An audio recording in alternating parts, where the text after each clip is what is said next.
Hello, this is Star, and today I'm going to be messing around with a couple of things. I'm going to be messing around with the clips and timings, and creating a polygrid to affect effects on this channel. So kind of what I want to do is I kind of want to screw around with having a MIDI uh, um, powered or controlled effects. That's on this piano right here.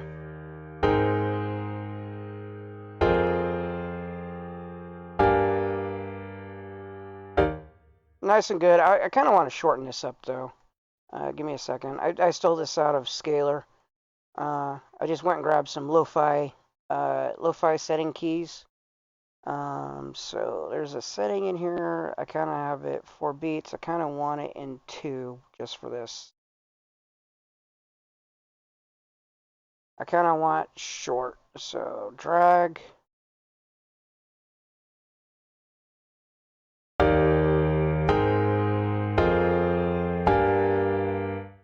All right, nice and quick. Everything's in two beats because what I want to do is I want to talk about the concept of taking this track right here and I want to extend it. So this is one of the things that Bitwig allows you to do is extend the key to the clip. Why do you want to do that? Because there's these operators over here. Actually, let me select a note here. These operators over here that play on these notes and whether or not they actually fire or not. So when I look into here, I can sit here and say, hey, here's all my root notes, here's all the higher ones, and I can make it so that these right here don't always fire at the same time. So I can turn down the percentage of chance, and I can say that instead of it being always on the second bar, they can play only on the first one or the second one, since this is considered two bars, I think. So I can say on this one, I want it to only play on the first half, and then this one, I want it to play only on the second half.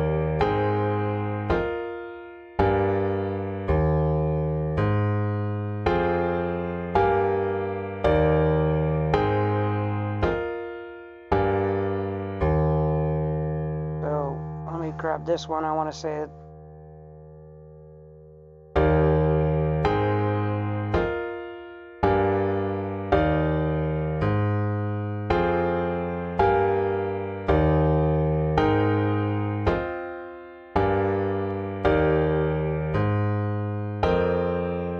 So it's kind of giving some randomizations. I kind of want. Did I leave scalar on? Try this again.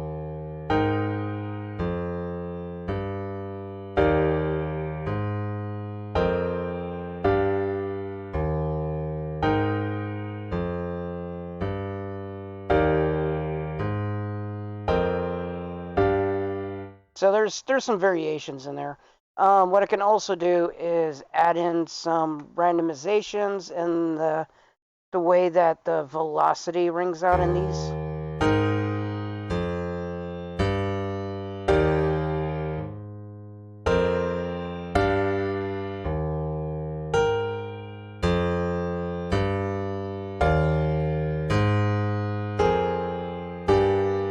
Okay, that's good.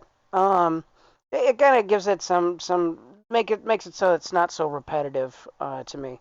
Um, I could probably humanize the timings a little bit more, especially with scalar, but I don't really want to do it at this point. So now what I want to do is I kind of want to copy this track over to a separate instrumental track, and then I want to add some type of effects. My current effects of the month, I guess, is the effects fragments. This is actually really awesome.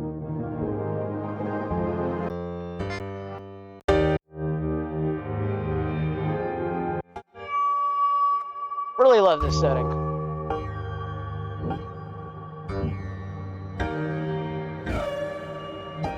All right, nice and creepy. So the next step would be to create a polygrid and shove this effects into the polygrid, into the effects slot. So that means that the polygrid now controls this effects.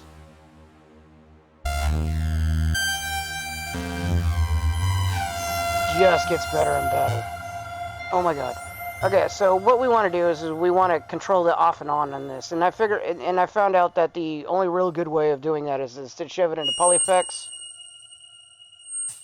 and then turn this down, and this will turn it off and on, and so now it's playing. You can't hear anything.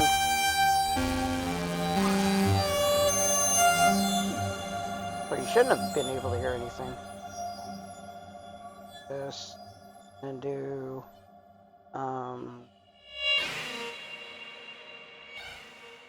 in and out. So it's just a pass through.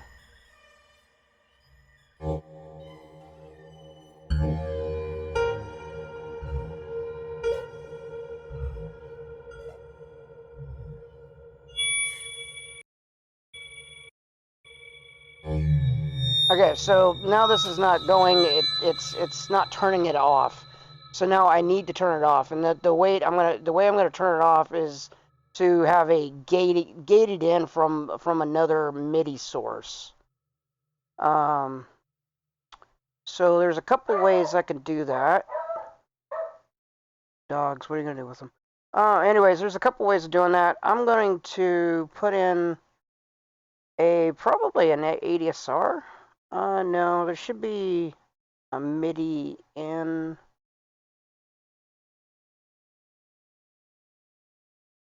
I had this. Oh, yeah.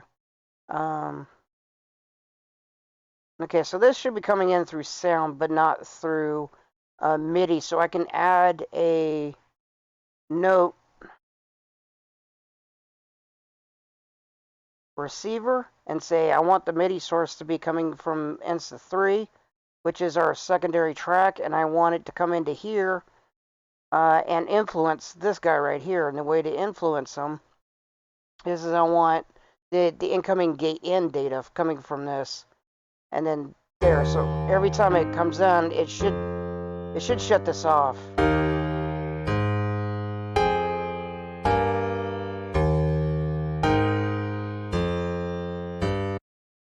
And I need to check and make sure that the right data is coming through.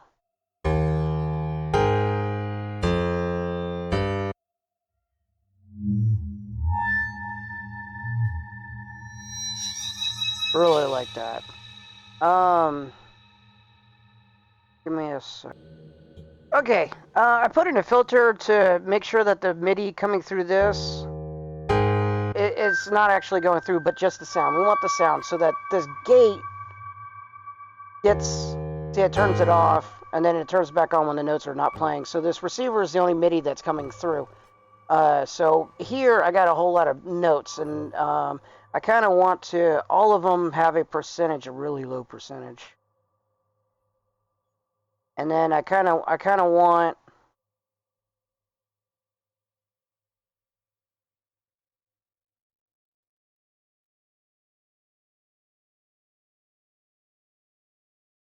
the that these only play on. Actually, I want the same thing. I want these two to play on the first ones, and then this one to play on the second one.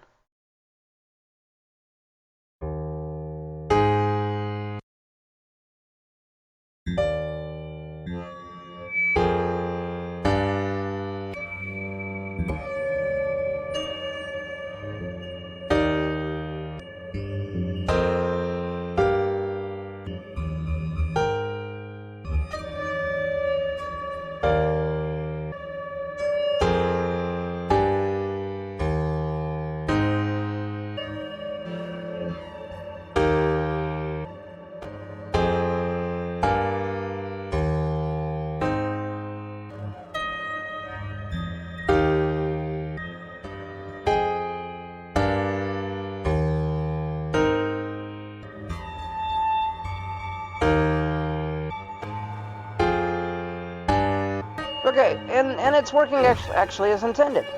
So basically, if I had not had this filter on there, so let me turn the filter off, because you're always. Oh, that one actually got turned off. this right here, it means that the MIDI is coming through, even though like this is not. So basically, it's still running this effects.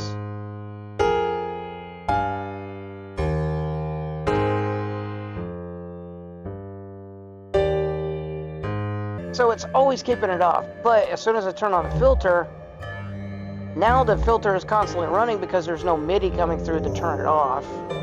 So we apply the MIDI.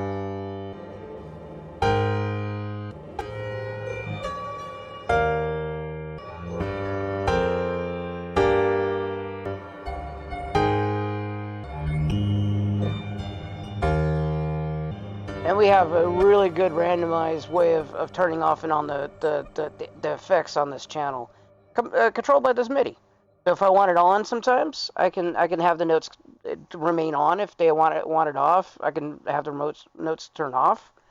And then I can actually have it set up so I can actually remove the notes, and it'll leave the effects on. And as soon as it hits the note, the effects are on. I can further control this by going into the polygrid, and there is the but it's always sending it out, so I should be able to, or you should be able to change the, like, have another one, another modular out here. Go to here and use this not as the gate information. Actually, I actually had this wrong anyways. Not as the gate information, but as the pitch information. And I want it to modulate based upon that pitch information, modulate the, let's say, the mixer. Actually, let's turn it all the way down, and then do it up depending on the modulation.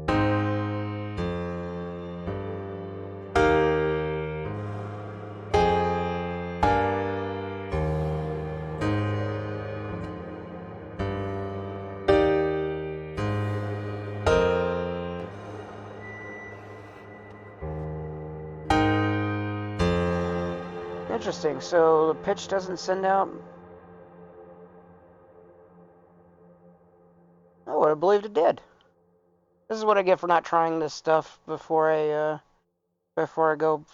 Basically, this was experimental anyways, even to see if I could do it.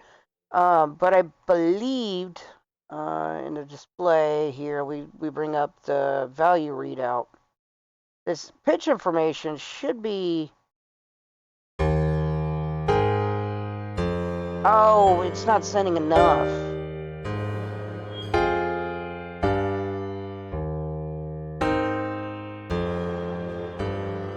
Interesting. So I guess if you use math and you say maybe multiply it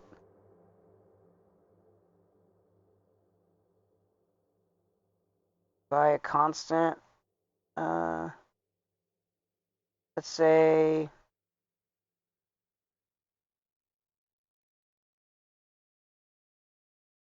probably 10% is too much.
interesting. When it goes off, it moves it and it hits it, but when it goes on, I guess the enough of the note is both triggering this and triggering this to go over, so it doesn't change the value of the thing. I really like that setting. It adds so much weirdness.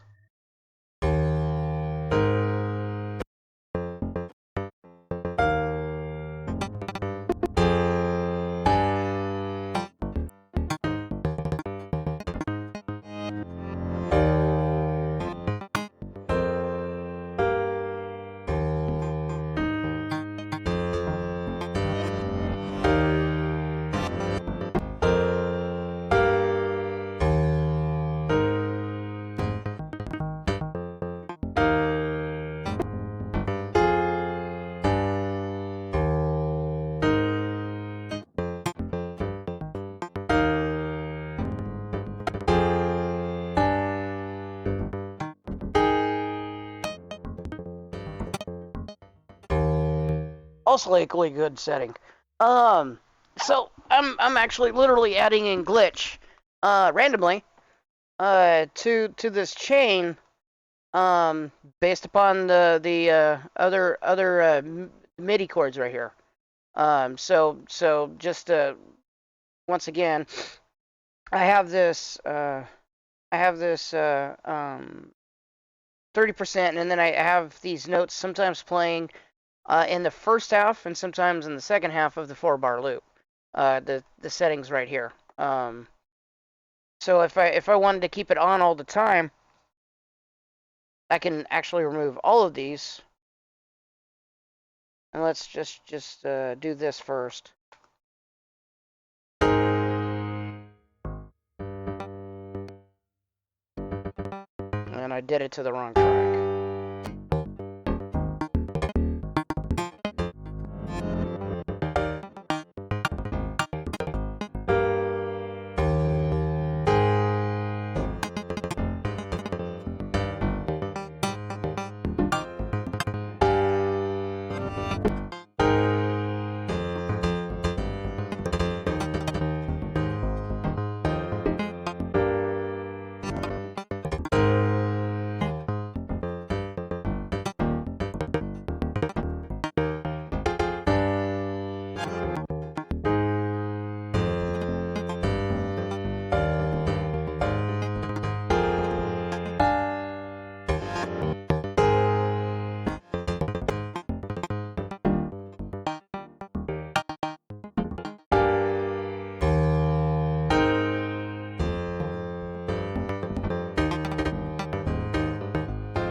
Nose.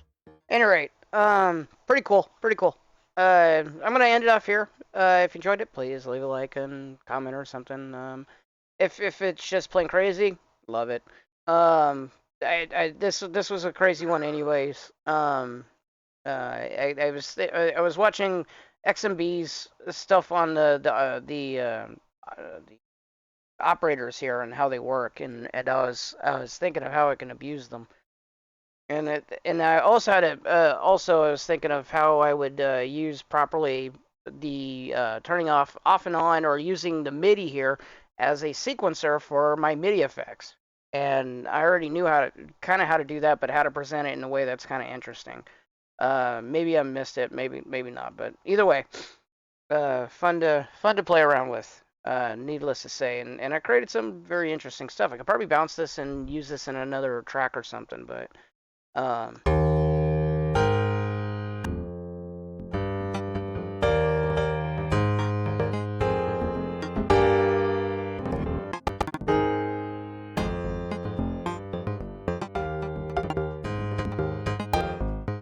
that's fun to play with. That is so much fun. But anyway, have a great day or night, wherever you are, and I will see you later.